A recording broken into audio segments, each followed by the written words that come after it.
अस्सलामुअलैकुम। अच्छा ये देखिए कोरियन बच्चा गोधड़ी का स्टॉक आया हुआ है, बहुत ज़बरदस्त माल है और फ्रेश उतरा हुआ है। फ्रेश से मुराद नया नहीं है, आज ही उतरा है और बहुत अच्छा माल है। बच्चा गोधड़ी बहुत कम आता है ये माल।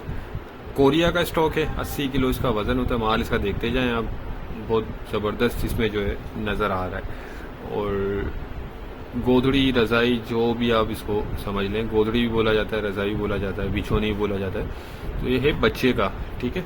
और चाइना से इसका रेट कम पड़ता है। चाइना का जो है 10-11 हज़ार रुपये का होता है, 50-60 किलो वज़न होता है। ये 80 किलो वज़न है। ये माल देख लें, एक और बंडल भी आपके लिए साइड से खोल दिया है। कंडीशन, क्वालिटी, हर चीज़ बहुत ही ज़बरदस्त है।